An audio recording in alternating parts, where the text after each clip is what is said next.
చేస్తూ bulk drug factory నిర్మించడానికి ప్రభుత్వం ప్రయత్నం చేస్తే దానికి వ్యతిరేకంగా రైతులు మత్స్యకారులు పోరాటం చేస్తుంటే వాళ్ళ పోరాటానికి మద్దతు ఇవ్వడానికి నేను అక్కడికి వెళ్ళడానికి ప్రయత్నం చేస్తే ఈరోజు రాజమండ్రిలో నన్ను పోలీసులు అక్రమంగా నిర్బంధించే ప్రయత్నం చేశారు।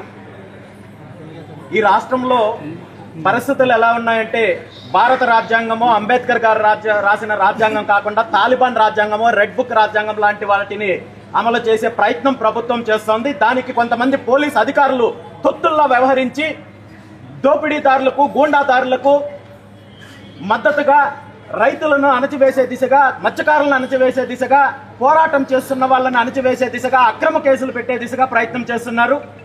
గతంలో కూడా కరేడుకు సంబంధించిన రైతులకు మద్దతుగా పోరాటం చేస్తున్నప్పుడు కూడా ఇదే విధంగా చేశారు। అదేవిధంగా నెల్లూరు జిల్లా ఉదయగిరిలో ఏదైతే మైనింగ్ బాధితులకు అండగా నిలబడడానికి పోరాటం చేయడానికి చూస్తే కూడా పోలీసులను అడ్డం పెట్టుకుని అడ్డుపడే ప్రయత్నం చేశారు।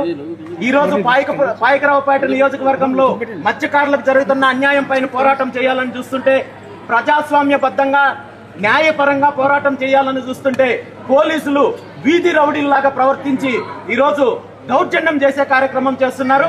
ఖచ్చితంగా దీని మీద న్యాయపరమైన చర్యలు తీసుకుంటానని చెప్పి ఈ సందర్భంగా తెలియజేస్తూ ఈరోజు ఆ గ్రామానికి వెళ్ళకూడదని నన్ను అడ్డుకున్నారు కాబట్టి ఖచ్చితంగా నేను న్యాయస్థానాన్ని ఆశ్రయిస్తాను। హైకోర్టు ద్వారా పర్మిషన్ తీసుకొని ఖచ్చితంగా ఆ గ్రామస్తులకు అండగా బీసీవై పార్టీ ఉంటుందని చెప్పి ఈ సందర్భంగా గ్రామస్తులందరికీ మాటిస్తాను। తొందరలోనే ఒక వారం 10 రోజుల్లో మళ్ళీ న్యాయస్థానం ద్వారా పర్మిషన్ తీసుకొని మీ గ్రామాన్ని సందర్శిస్తాను। మీ పోరాటానికి అండంగా ఉంటాను। మీ దగ్గర బలవంతంగా భూములు లాక్కోవాలి లేదా మరో రకంగా దోపిడీ చెయ్యాలంటే మాత్రము అది ఎట్టి పరిస్థితుల్లోనూ జరగదు।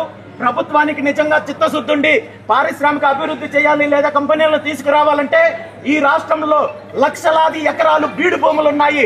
అంతే తప్ప తీర ప్రాంతంలో ఉన్న భూములు వ్యవసాయం చేసే భూముల్లో మీరు కుట్ర చేసి దోపిడీ చేయడానికి ఈ విధంగా కంపెనీలకు వేల కోట్ల విలువైన భూములను అప్పచెప్పడానికి మత్స్యకారుల జీవితాలతో ఆడుకోవడానికి రైతుల జీవితాలతో ఆడుకోవడానికి ప్రయత్నం చేస్తే మాత్రం ఖచ్చితంగా బీసీవై పార్టీ పోరాటం చేస్తుంది।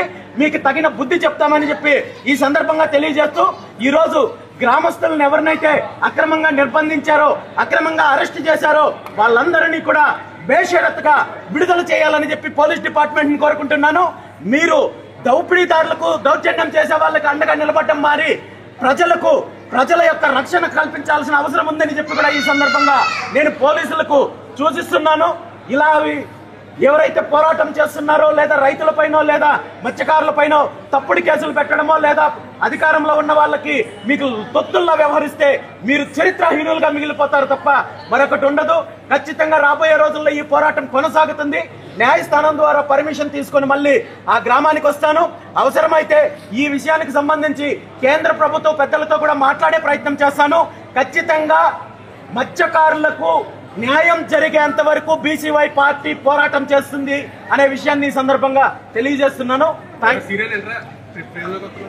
ఆ గ్రామానికి వెళ్ళడం లేదు, నాకు నోటీస్ ఇచ్చినప్పుడే పోలీసు వాళ్ళకి నేను స్పష్టంగా చెప్పడం జరిగింది।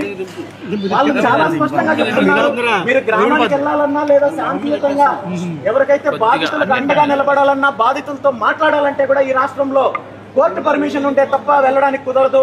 ఇదే మా రాజ్యాంగం అని పోలీసు వాళ్ళే చెప్పారు। దాని ప్రకారమే నేను కోర్టు పర్మిషన్ తీసుకొని వెళ్ళడానికి ప్రయత్నం చేస్తానని చెప్తే కూడా ఈ రోజు ఉదయం రూముల నుండి కూడా నన్ను బయటకు రానివ్వకుండా అడ్డుకునే ప్రయత్నం చేశారు। వాళ్ళందరి పైన కూడా న్యాయపరమైన చర్యలు కూడా తీసుకుంటాను। ఖచ్చితంగా వారం 10 రోజుల్లో అయితే మాత్రం ఆ గ్రామానికి కోర్టు పర్మిషన్ ద్వారా వెళ్ళి తీరుతాను, అందులో అనుమానమేమి। డెఫినెట్ గా నాకున్న అవకాశాల వరకు అన్ని అవకాశాలను ప్రయత్నం చేస్తాను। మత్స్యకారులకు న్యాయం జరిగేంత వరకు కూడా ఖచ్చితంగా పోరాటం చేస్తాం। సెక్యూరిటీ సిబ్బంది పైన చేయి చేసుకోవడము, వాళ్ళపైన వ్యక్తిగతంగా దాడి చేయడం, వాళ్ళ డ్యూటీ వాళ్ళు చేస్తుంటే వాళ్ళని అడ్డుకునే ప్రయత్నం చేయడం, ఈవెన్ నా మీద చేయి చేసుకోవడానికి కూడా ప్రయత్నం చేశారు। వీటన్నింటికీ కూడా ఖచ్చితంగా నేను ఫిర్యాదు చేస్తాను। చట్టపరంగా నేను తీసుకునే చర్యలన్నీ కూడా తీసుకోవడం జరుగుతుంది।